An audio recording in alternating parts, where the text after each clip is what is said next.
Hello, I am Diksha Soni of MTech 5th Sem IIPS DAVV. We are going to study algorithm for Gauss elimination method. Gauss elimination method is a method to solve the system of simultaneous equations.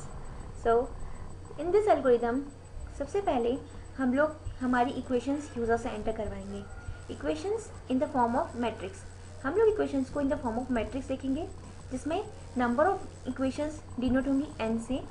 जितनी number of equations है उतने ही number of columns है +1. Number of columns एक ज़्यादा है, ये एक ज़्यादा इक्वल टू के अदर साइड वाले नंबर को डिनोट करने के लिए है. सो n नंबर ऑफ इक्वेशंस हैं और हमने n number of variables he consider किए हैं. ये दो for loops for i is equals to 1 to n in steps of 1 and for j is equals to 1 to n plus 1 in steps of 1 read aij and for n for. ये दो for loops हमने matrix read किया है, ये denote कर रहे हैं. हम लोग हमारी इक्वेशंस हम लोगों ने रीड कर ली हैं. आफ्टरवर्ड्स हम लोग पाइवोटल कंडेंसेशन करेंगे. पाइवोटल कंडेंसेशन मीन्स हम लोग ये इंश्योर करेंगे कि हमारा जो फर्स्ट एलिमेंट है वो बाकी सारे एलिमेंट से बड़ा है, यानी कि हमारे जो डायगोनल्स के एलिमेंट्स हैं that should be greater than the succeeding elements. So pivotal condensation के लिए हम लोग सबसे पहले लूप बिगिन करेंगे for k is equal to 1 to n minus 1 in steps of 1 do. ये फॉर लूप हमारे डिनोट कर रहा है हमारे रो नंबर्स को, ये डिनोट कर रहा है हमारे कॉलम नंबर्स को. कॉलम नंबर 1 से लेकर n-1 कॉलम्स तक हम लोग चेक करेंगे. क्या चेक करेंगे? हम लोग चेक करेंगे सबसे पहले तो हम सबसे पहले वाले डायगोनल एलिमेंट को यानी कि a k को इनिशियली जिसमें a 1 रहेगा उसको मैक्स में डालेंगे. दिस टाइम हमारे मैक्स में सबसे फर्स्ट डायगोनल एलिमेंट है और p में उस एलिमेंट का इंडेक्स नंबर यानी कि k है. उसके बाद for m is equal to k plus 1 to n in steps of 1. Note that अभी हमने जो फॉर लूप बिगिन किया था इसके पहले वो हमें अभी हमारे फर्स्ट कॉलम में ही चल रहा है. उसी फर्स्ट कॉलम में हम लोग m को स्टार्ट करेंगे k प्लस 1 से, यानी कि फर्स्ट कॉलम के सेकेंड एलिमेंट से टू n फर्स्ट कॉलम के लास्ट एलिमेंट तक. इन स्टेप्स ऑफ 1 डू हम लोग क्या करेंगे, हम लोग फर्स्ट ही कॉलम के ही सेकेंड एलिमेंट से लास्ट एलिमेंट तक के सभी नंबर्स को चेक करेंगे. If they are greater than max, अगर वो नंबर्स मैक्स से बड़े हो जाते हैं तो हम लोग मैक्स में उस नंबर को डालेंगे और p में उस नंबर के इंडेक्स को और एंड करेंगे. ये हम उस पूरे कॉलम के लिए शो करेंगे. सो यहाँ पर हम m is equal to k plus 1 to n different row numbers को डिनोट कर रहा है and this for loop denoting the column numbers. So for the first column we are doing pivotal condensation now. अभी हमारा pivotal condensation सिर्फ first column पर ही चल रहा है, जहाँ पर हमने फर्स्ट कॉलम के वेरी फर्स्ट एलिमेंट को फर्स्ट कॉलम के ही बाकी सारे एलिमेंट से चेक किया है. अब हमने फर्स्ट कॉलम के फर्स्ट सारे एलिमेंट्स को चेक कर लिया है.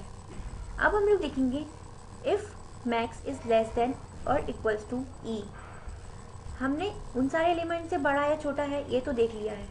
अब हमारा मैक्स इस एलिमेंट से छोटा है, e से छोटा है या नहीं हम लोग ये चेक करेंगे. अगर हमारा एलिमेंट e से छोटा होता है, यानी कि अगर हमारा मैक्सिमम एलिमेंट e से छोटा होता है then our equations will be ill condition. इन इल कंडीशन को सॉल्व करना पॉसिबल नहीं है, इसीलिए हम अपना एल्गोरिदम यहीं स्टॉप करेंगे.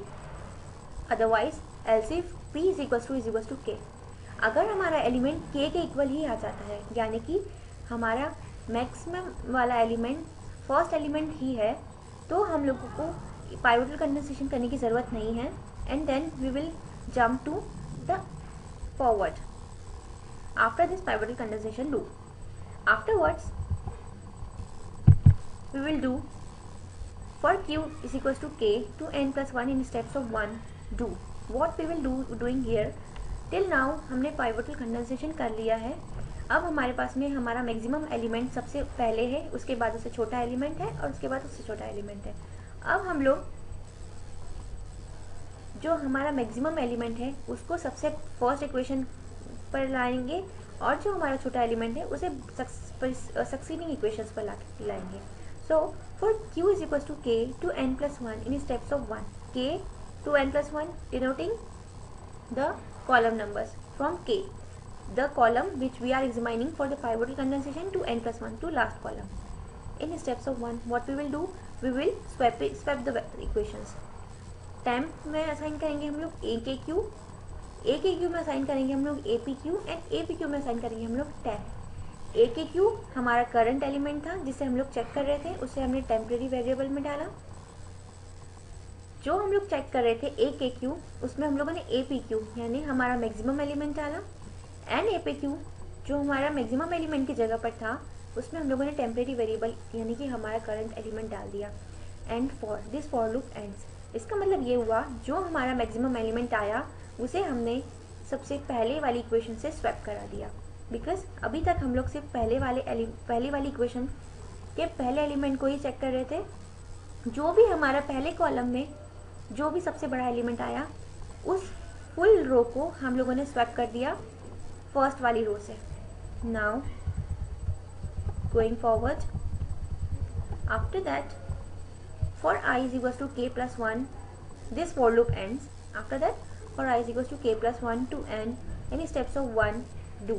What we will do now, this pivotal condensation ends for the first column. Now, I is equals to k plus 1 to n in steps of 1. K plus 1 to n means from k plus 1th column to nth column. For k plus 1th row to nth row, this is denoting the row. And the loop, in the beginning, this loop was denoting the columns. So from first column to n minus 1 column, and from k plus 1th row to nth row, what we will do, we will assign u the value of aik upon akk. Aik is the succeeding value in the same column of akk. I is 1 more than k, so akk is the first value in a particular column and aik is the second value in that particular column. So we are dividing akk to aik and assigning it to u. Now for j is equals to k to n plus 1 in steps of 1, हमने u में value assign कर दी second variable, second value upon first value. Now हमने नया loop चालू किया from k to n plus 1। के हमारा डिनोट कर रहा है अगेन कॉलम नंबर्स को, from kth column to n plus 1 column in steps of 1। What we will do, we will change aij every element to aij minus u akj. We will replace aij, that is every element from kth column to n plus 1 column, with aij minus u akj. This is the expression to make the diagonal elements, the lower triangle, 0. After that, this for loop ends, this for loop ends, and this whole 3 for loop ends. So till now we have done pivotal condensation and the lower triangle becomes 0, so triangularization. So pivotal condensation and triangularization completed. Now let us come to the back substitution. Back substitution method has nothing but after making lower triangular elements 0, we will compute xn. When lower triangular elements will become 0, then the last equation of the system of equations will have only one variable remain, that is xn. So xn's value can easily be computed as an n plus 1 upon an n. Again we will begin a for loop for I is equal to n minus 1 to 1 in steps of minus 1 do. हम I को n minus 1 से यानी कि last but 1 equation से first equation तक decrement करेंगे and sum में डालेंगे 0. For j is equal to I plus 1 to n in steps of 1, what we will do, j from I plus 1 to n, सम में आएगा सम plus aij xj. xj is the, for now it is the xn for the first group and aij will be computed, okay, as well. Sum plus aij xj will be assigned to sum and xi is assigned ain plus 1 minus sum upon aii. and the for loop ends. In this way, the back substitution completed. So the Gauss elimination method algorithm includes, first of all, reading the system of equations, after that pivotal condensation for the column by column, after that triangularization, and after that back substitution. So this is all we learn Gauss elimination methods algorithm. Thank you.